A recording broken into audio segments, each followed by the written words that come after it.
my God. Well, one and all, welcome. Pull up a chair, gather around the campfire. Let's enjoy some time together this afternoon, this evening, this morning, whenever you're listening. I appreciate you being here. Join us to the next episode, another episode. It's been a little while, but new episode of Fenced Force is coming at you, and we thank you for being a part of it. Here we go. Let me roll out the red carpet today and kind of tell you what we're working with, what we're dealing with. We've got quite a few fishing updates. We at least getting us caught up to speed on how the tournament season's going. If you haven't been watching the videos from the BFL Volunteer Trail and the Morristown Marines, the regular season for tournaments for me and John and myself as a team, and even Christopher, who fished the South Holston Morristown with us, it's wrapped up. I feel like we've just, I don't know, and I feel like it wrapped up really, really quickly, at least the regular season stuff. It was done before June even got here. So we're looking at some new kind of things fishing-wise this summer, and we'll get into all of that, new in a lot of different ways. But we also, before we get into anything else, this is very important. There's a giveaway that this video is a part of, which is really cool. And I'll explain that here in just a second, right after we do the first of the episode. And this is a very, very funny verse to me because I'm a goofball, and I think that this is entertaining. But not like joking. Well, actually, it is in a ha-ha way funny to me. But we're going to be in Genesis for the verse of the episode. It's Genesis chapter 10, verse 2. Here's how I stumbled upon this. This summer, I'm working at a golf course, Beaver Brook, here in Knoxville, which is the same golf course I worked at for like the last 8 summers ever since I was a freshman in high school. It's what I've done in the summertime every year except for last year. So I'm working there this year. I'm like, I'm listening to music all day. Sometimes you get tired of music and you can't find a podcast for the new episodes you like to listen to.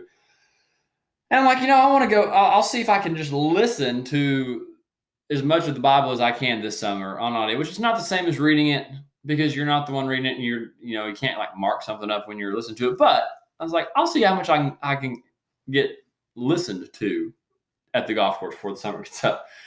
And I came across a name that I love. This name, it's a great name. I did not know that there was a person in the Bible with this name, and turns out there's more than one, but it's the name Gomer. I had no idea there was a Gomer in the Bible until I was listening to Genesis 10, verse 2. He's one of Japheth's sons. And so I'm going to read verse 1 and 2. And there's something else that's even funnier to this than me, whether it should be or not. But I think that this just shows how much, well, I'll get there in a minute. Okay. Genesis chapter 10, verses 1 and 2. These are the generations of the sons of Noah. These are the generations of the sons of Noah, Shem, Ham, and Japheth. Sons were born to them after the flood. I mean, I guess you only got so much to do when you're on a boat for 40 days. The sons of Japheth, Gomer, Magog, Madai, Javan, Tubal, Meshesh, and Tyrus. I don't know if I'm saying any of those right, but I know I'm saying Gomer right. And there's also a Javan, probably pronounced Javan. I'm not sure, but it's Javan. I'm going to pretend it's Javan. I think not only did I not know there was a Gomer in the Bible, this has to be the first time that there have ever been 2 brothers that have been born, and where you have a Gomer and a Javan who are brothers. I think it's great. I think it's awesome. Just shows how unified. The Bible really it encompasses all of us. The Gomers and the Javans, and also the Tubals, Mesheshes, Tyrus, Magog, and Madais. They're Japheth's 7 sons. I think that's awesome. And I was like, I stopped, and I think I was like changing cups at the golf course. I was like, Gomer? I said Gomer? I backed it up. It's like, Gomer. And there's another one that's a female Gomer. So if you're looking for a name for your little baby girl, maybe Gomer is what you settle on. I don't know. Anyways, I don't say that. I don't mean for that to come across as a bad thing for me to find funny, but I just think that that's hilarious.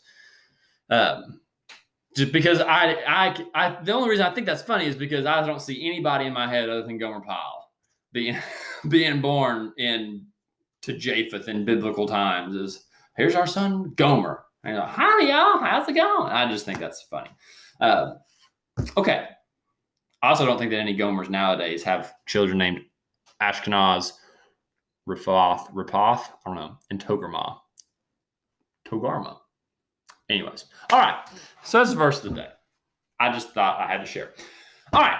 So giveaway. Here's the giveaway. Here's the good news. If you're already subscribed, you're already entered into it on YouTube. But we've got some new hats. We've got another order of hats. We've got the gray ones. We've got the red one, the maroon one, which is the one that I've been wearing the most. It's probably my favorite.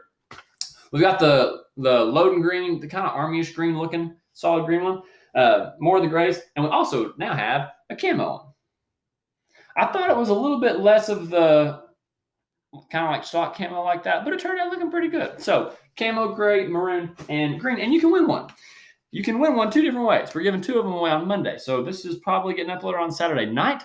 So you got 2 days to enter into this. If you're already subscribed, then you're already entered. I'm going to pull one subscriber is going to win a hat. They can pick which one they want, and some stickers, and also on Instagram. So our Instagram is just @FansForce. And if you like the post, follow us there and tag 2 people, then you're entered into it on Instagram. There's only been like 10 people entered so far because we just put it up. So go find that and you can enter. It'd be awesome. And I'll send you a hat. Or I'll just, if you live in Knoxville or close to it, I'll just bring it to you. Anyways, all right. So that's order business 1 and 2. All right. So fishing wise, here's kind of a fishing update. We had, and this was really nice. Oh, also, this episode unofficially brought to you by Orange Dreamsicle Rain. Stray Cast is brought to you by 10 Cup Whiskey. We're brought to you by Rain Total Body Fuel. Okay. All right, so here's what was cool about the last 2 BFLs in Morristown Marines is both of them, it was Douglas and it was South Holston. You had the Morristown Marine on Douglas. Then a week later, you had the BFL on Douglas. You had the Morristown Marine on South Holston. And then the week after that, you had the BFL on South Holston. The good news is that, I guess it's good news, is that every time I did better in the BFL than every time, both times. I caught them better the second week than the first. Sometimes we really didn't catch them very good in the first week at all. Douglas was fishing with, I was fishing with John. And the problem with Douglas both times is that we could catch a ton, caught a ton of fish, a bunch of keepers, and just couldn't get any big bites. The only big bite that I had on Douglas, I had the day before the BFL. I took off and went on the Friday and caught like a 5-pounder on a chatterbait, skipping docks, and could catch them on Saturday skipping docks with a chatterbait, but they were all, I think I caught like 1 2.5-pounder. And just couldn't catch, and I had 1 3-pounder that day before that I didn't realize it was on a bed. I didn't see it, but I caught one off a bed flipping in the morning. But the Morristown, we just didn't have any. We just had 5 little keepers. And then Douglas with the BFL had 10.5 pounds, I think. 10 something. I don't think I had 11, but I know I had 10. And it was, I had 2 2.5-pounders and a 3, and then 2 little ones. Something like that. And I caught the 3-pounder about 10 minutes before takeoff does in that creek right across from Dandridge, just off of a boat ramp. But caught a ton. I do shout out to my co-angler at Douglas, who actually both of them, my co-anglers at Douglas and South Holston were the coolest guys ever. And I mentioned this in the South Holston video, which I was fishing with Jonathan Hankins from, it's either Virginia or West Virginia. Jonathan, I'm sorry. I think it's Virginia. Yeah, because he was close to Roanoke, which is where Dana went to college, undergrad. Anyways, I mentioned in the South Holston video at the very beginning of it that it's so nice when you can talk to somebody on the phone and you're like, okay, tomorrow's going to be enjoyable because this person is obviously positive and looking forward to it. And that's nice because it stinks when somebody's like, ugh. And I'm positive, kind of. I try to be an upbeat person anyways. And when somebody's like, why are you catching them? All right, see you in the morning. Hope we catch them. But they were both awesome. So anyways, and my guy from Douglas, he was from Clemson, from South Carolina, close to Hartwell, which is now like probably in my top 5, maybe 3 favorite lakes, at least 5. Anyways, so I caught one good one, just Texas rigging there. I caught a couple, I think my other 2 good ones at Douglas that week came on a spinnerbait, and I might have been both spinnerbait, chatterbait, Texas rig, and then the rest of them I just caught on whatever. But I caught some flipping that day too. That was fun. I had not caught them the day before or the week before flipping bushes, but I thought I should be able to. And we got to catch some flipping bushes that day, which that was fun. But anyways, that was day one. That's kind of whatever. I think I was like 60th at Douglas, which is terrible. It's not good. I'm not condoning a 60th place finish. But I think like 11-14 or 11-15 got a check. It was just like it was for the Open, where it was like 10 spots was 10 ounces difference. But anyways, it was fun. It was fun. I mean, it's a blast because you could catch them doing about whatever you want to, except top water. I couldn't catch them on top. I know some guys were. And I couldn't catch them out deep. I tried fishing deep just the day of some places where I caught them deep before, and it wasn't happening for me. So I went back shallow and went back to catch them. But anyways, South Holston was a little bit more tricky for me, and it usually is. And this is my weird thing with South Holston, is that I think this was the third time I'd fished it, maybe fourth. Third, I really don't know. It's just like I can see memories leaving my brain. It doesn't matter. Third or fourth. And second time I'd fished it this time of year was just like late May or middle May, late May. And everything here has kind of been behind anyways. So it was more like it would be fishing in early May probably. But anyways, I'll go up there and it's very, very, I don't know what the word is. It's very spurty for me. Like I'll fish for 5 hours, never have a bite, and then blast them in an hour and then not catch them for the rest of the day. It's just really, really sporadic. But when they're biting great. I mean, it's a blast. With the Morristown, Christopher and I didn't go up beforehand.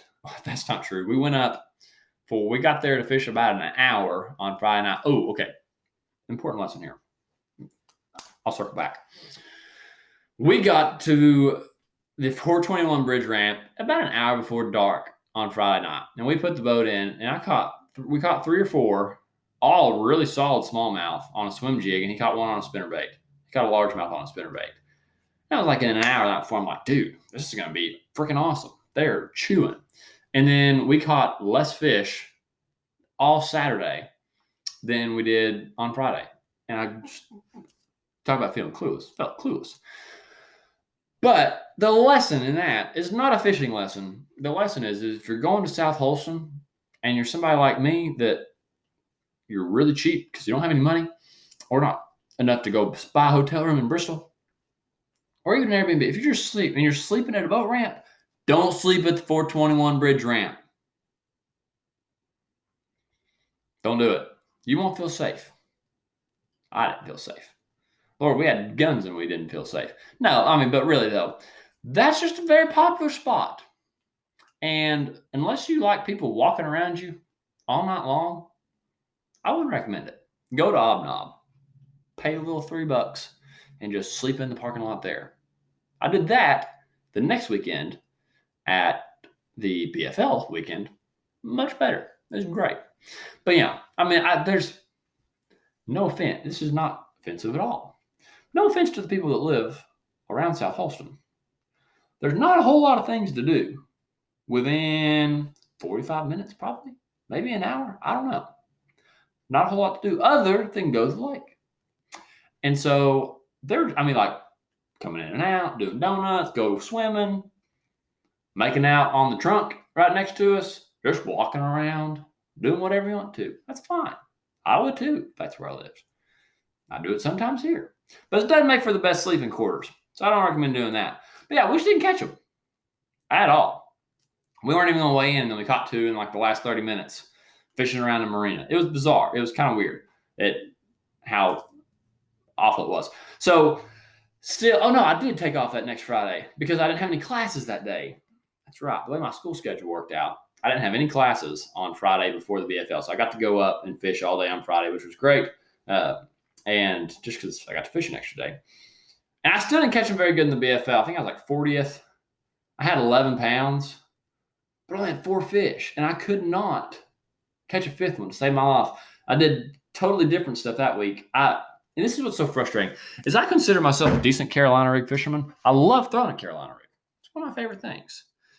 And it seemed perfect. Like the smallmouth are post spawn. There's a lot of good looking stuff to rig on out there. And I couldn't catch them doing it at all. My one big one I caught that day was the only fish I caught Carolina rig. I caught like a 4-pounder, was my second keeper. Everything else I caught cranking a 5XD. And it was real spurry too. That first spot, I caught my first and second keeper off the same spot. And then I caught my third and fourth one back to back. And I caught one short fish and lost one that I never saw. So I got 6 bites, really, that I can remember. And it just was bad. I couldn't figure it out.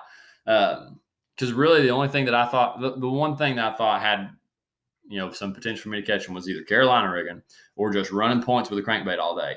And that's what I did. Most of the time, until the last couple hours, I was really just rotating. I had like 10 or 15 good looking points that had a bunch of bait on them. And I'd run them with that crankbait, and I just didn't catch them.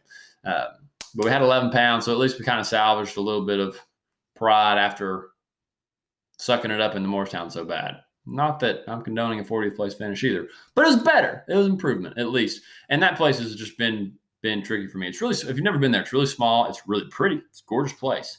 And it really wasn't that crowded with the BFL. I mean, you had half the boats on it you had in the Morristown. So I was surprised at how lightly crowded it was. There's as many houseboats out there as there were regular bass boats. But anyways, there is, if you haven't heard about this sip brought to you by Orange Juice.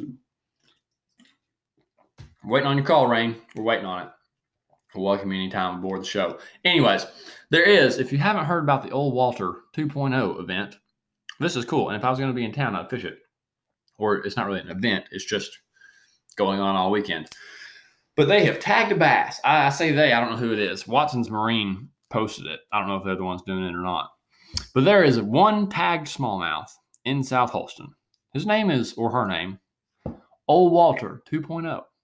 And if you catch Old Walter on June 12th or June 13th, live or artificial bait, it doesn't matter. You catch Old Walter, you get $100,000. At least that's how I understand it. That you don't register, you don't do anything as far as signing up for it. You just go out and fish. So I don't know if that's going to attract a big crowd or not. Seems like it could. It might be slammed on Saturday and Sunday. Or it might just be a regular weekend. I don't know. But it would be fun. I've never heard of that before. So that was kind of a cool thing.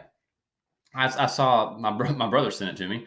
I saw a couple people post about it. But if you're looking for something to do this weekend, next weekend, maybe you go to South Holston and try to catch Old Walter 2.0. I don't know what happened to Old Walter 1.0. I don't know if Old Walter 1.0 got ate by a rockfish or what, but maybe it's an old fish. I don't know. Doesn't matter. You could go catch Old Walter 2.0 and win $100,000, and that would be cool. But you got to catch it on one of those 2 days. My luck, I'd be out there and catch it on like the 14th or something. Or actually, I wouldn't be even that lucky. But anyways, that would be cool. So I was trying to think. Anything else? Fishing wise, so this summer, Dana and I are already, Dana especially. Dana is very, very busy this summer, and I'm just trying to be as helpful as possible. She is writing her thesis, getting ready to defend her thesis to graduate with her PhD from UT. And we are going, the reason I won't be here to fish for Old Walter 2.0, rest in peace 1.0, is because we're going to Philadelphia on Tuesday. First time either one of us have ever been in the city. We're going to go do some apartment hunting, see if we can find somewhere to live when we move up there at the end of the summer. So that'll be really cool. And so we'll be coming back this weekend. We'll get 3 or 4 days up there. Never been. Can't wait to explore it. And that'll be cool. If there is anybody, if by chance one of the tens of you that are listening or watch this are from Pennsylvania or know anything about fishing in Pennsylvania, let me know. The only thing that I've heard so far, and I knew one person in college, Garrett Enders, who I know he's from Pennsylvania somewhere, but I remember seeing him catching smallmouth on the Susquehanna River. And I know that there's some other people I've seen that, as far as bass fishing goes, it's the only bass fishing that I see taking place in Pennsylvania from the perspective of somebody in Tennessee, is on the Susquehanna River. I'm like, oh, well, let's see where it is. Well, it runs through the whole state, just about. I could pull it up, but I'll probably mess my computer up. Susquehanna River in the United States. Okay, not the whole state. Well, it runs from north to south. It kind of cuts through the whole thing. So that's cool. Oh, but it's on the eastern part. So at least it should be somewhat close to Philadelphia. I think there's smallmouth. I know there's some smallmouth in it. So that could be fun. Some river smallmouthing.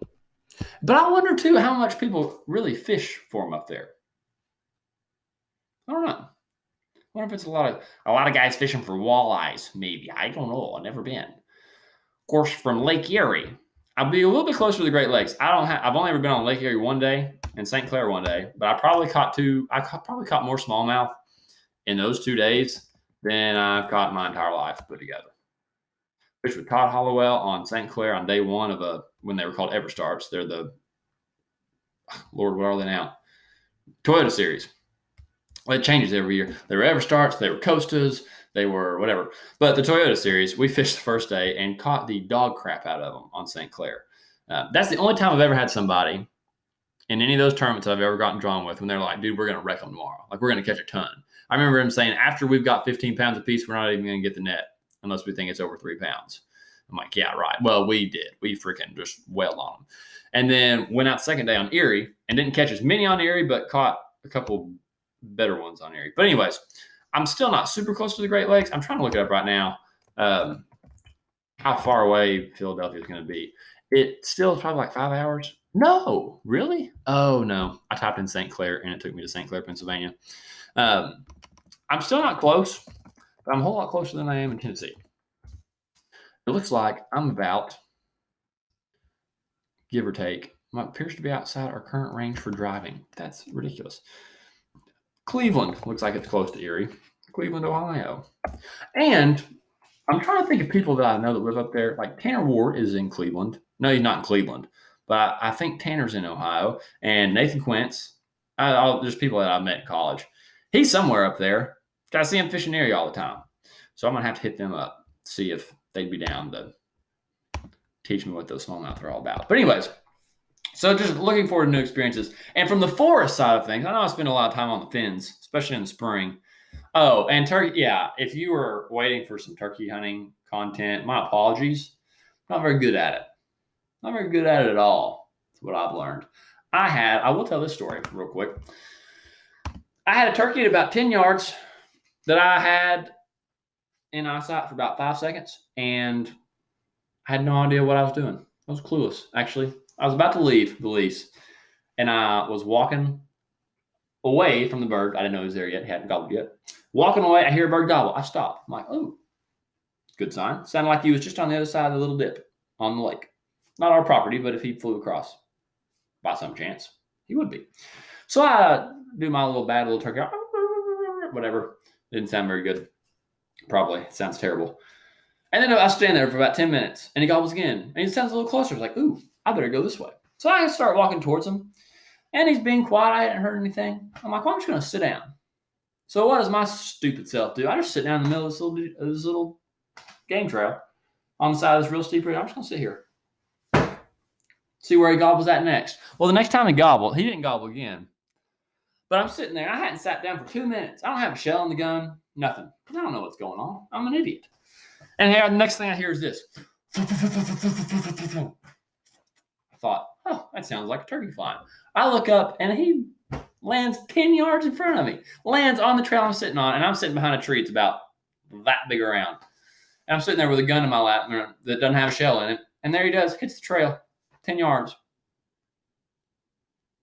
And it's like noon. And I looked about like that. And so I try to slide it in real slow. And as soon as he hit the ground, he starts walking. All I can see is that beard just dragging the ground. And he's just like, I heard something over here. And he popped over this little rise. And he wasn't 10, 15 yards above me. And I slide the shell in. And I creep up the hill. And I pop my head over the top. And he's gone. I have no earthly idea where he went.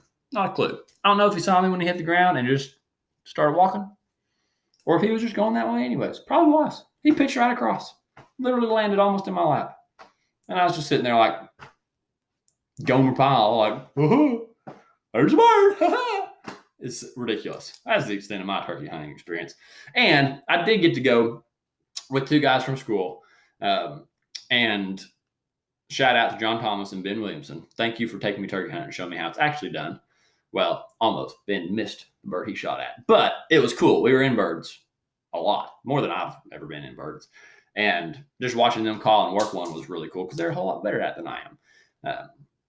And apologies to my father for I took his boat, his little Ranger, and I broke the trim motor because I hit a log running in the dark on Norse.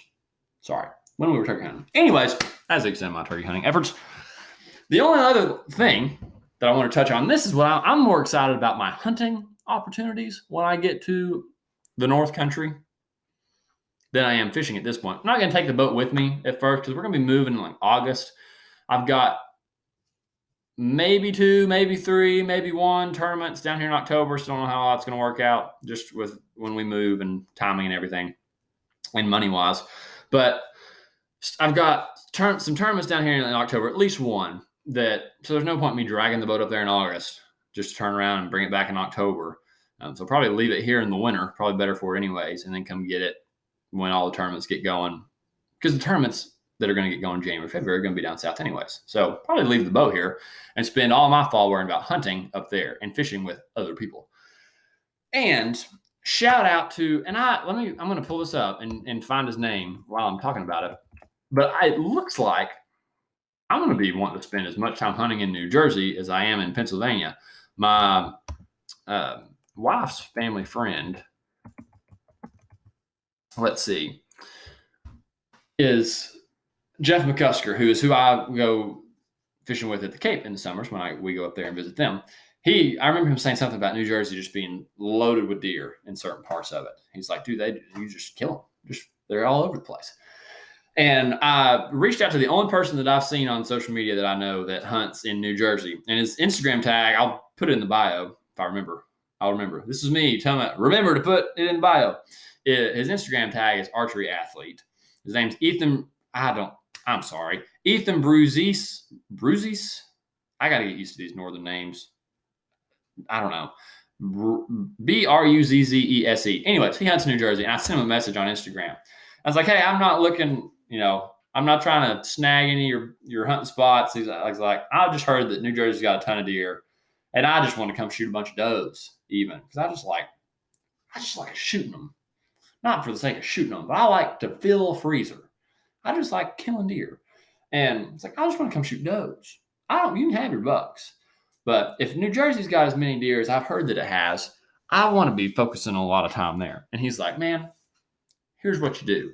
He gave me the name of a couple of park systems that he said, I've killed like 7 does out of there the last 2 years, just bow hunting. And I don't think that's even where he spends a lot of his time hunting. And so I looked, and sure enough, there's not a limit to how many of them you can kill. Even out as many deer as we have in West Tennessee and some of those Unadilla counties, there's still a 3-a-day limit. And on the New Jersey table, it literally just says for parts of the state, it's like limitless, kill them all, just whack them and stack them. And for one of those counties, I was reading on their like county parks page, it was explaining the hunting program. And it's like they were apologizing to the rest of the community. Like, look, we're sorry. We got people deer hunting in here. They're going to be hunting up in the trees. You can't, you won't even be able to see them. But we've got this deer problem. The coyotes can't solve it. They say the best thing to do is to have a hunt. So that's what they're for. And it's really kind of confusing. I'm going to have to get all the rules and stuff straightened out in my head once we get up there. But it's obviously not nearly as big of a deal to the powers that be up there, because as far as it's like just, I don't know, coordinating, it's weird. Because on the page, it's like, oh, come by the parks office 2 weeks before the season opens and get your permit. And because I was like, oh, I wonder when are they going to release the maps? Because like every park has its own zone you can hunt in and times you can hunt in different parts, which is what could be potentially confusing or just something to keep up with. There's some places up there where you can't hunt on Sundays, I think it is, which is weird. I mean, it's just a whole other world. But I'm excited to get to know it. But yeah, if I can hop over to New Jersey and just like swag some does on a weekday, you have to hunt. Some of the weird rules, you have to hunt from a stand. You can't hunt from the ground, which makes sense. If you're like hiding in the bushes and Karen comes by with her little poodle, and somebody like me that's used to being able to shoot at every coyote you see is like, what's that? What's that? And then you shoot Karen's $10,000 doodle bopper, then that's a problem. But you got to hunt from a stand. They're all for baiting up there, which I still don't think that I would want to do that because that just seems weird. That's another very obvious difference from here to there, is that they can bait them up there. And even in the parks. And I know, I'm sure the parks are different than what I'm thinking of. But the parks up there, I'm thinking of like shooting one out of Fountain City Park across the street from the duck pond, which I know it's not like that. But they're like, oh, you can't bait until, what is it, like 2 weeks before the season starts? Then you can have up to 5 gallons of whatever bait. It's like, it said fruits, something else, and shelled grain, corn. Like, so you could literally, in these parks, if you wanted to, you could go, and some of them are on golf courses, some of them are just in different places. You could go out there, dump 5 gallons of corn out 2 days before. As many deer as it sounds like there are, it's probably going to be about gone. I can go dump 5 gallons of corn, climb up the tree, and just sit there and be like, all right, which doe do I want to shoot first? And then about 10 minutes later, I'm going to shoot another one until I've shot enough to where I don't want to drag anymore. Is it really going to be like that? Probably not. But it sounds like it has the potential. And so that's weird. And I don't know what the hunting pressure is like up there. I have no clue. I'm sure you've got a big group of people that like to do it. It just doesn't seem like it's as high on the priority list as far as the authorities are involved or concerned. But anyways, so I'm excited to get to hunt in New Jersey. I've heard it sounds like the Pennsylvania deer density may not be great, but it sounds like New Jersey, it might be exploding. So we'll see. But I'm excited for that. I got to figure out, I'm going to have to make friends. I got to make friends for 2 reasons. I got to make friends because we're going to be living in an apartment, renting somewhere for the first year. And so I need to make a friend that has a garage or at least somewhere to park a boat. And I'm going to have to make a friend that will let me quarter out deer in their driveway or in their yard or something. Of course, I guess you could just string it up in one of these parks. Be like, howdy, folks. Got a little deer cleaning session going on over here. If you'd like to bring the kids, go get the grandchildren. I'm going to be teaching a class. It's going to be great. We welcome all. I'll even let them cut the tenderloins out. No, I wouldn't. But I don't know. I gotta make some friends pretty quick up there as far as that goes. But anyways, I can't wait. I'm stoked just to have somewhere different to hunt, a different part of the country. It'll be really, really cool. And I think there's some bears up there. I don't know if it's a bunch, but apparently they've got some bears in New Jersey too. I don't know if it's enough to even have a season for, but a lot of the stuff I'm seeing on there, I'm seeing bear things. So that's exciting. All right, let me look. Yeah, cool. I think that's all I got. But I'm thrilled. Follow along on Instagram. I'll post a lot this week just for us being around the city because now I haven't posted on Instagram or stories as much for the last few months because I had a phone that was just in the pits. It was an old iPhone 6. I shattered the screen. Its battery died like within an hour. It was awful. We've got an upgrade. We've even got this cool little camo Pelican case. And it's nice to like open the phone and it actually works. So I can post stories and it doesn't take me 10 minutes anymore. So I'll post a bunch from Philadelphia in general. Might get to go see the Phillies game. Gotten big into the Phillies lately. And yeah, if we get a chance, I'm going to take a rod. I'm going to take a rod and maybe weasel our way to a creek or something. Oh, I had to buy a license, so I don't know if I want to do that for 3 days. We'll see. Anyways, it'll be a big time.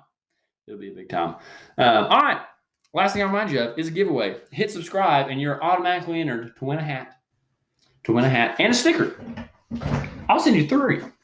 If you win the hat, I'll send you at least 3 stickers. I got a bunch of them here. And shout out, last thing. You can also enter on Instagram. You might win both of them.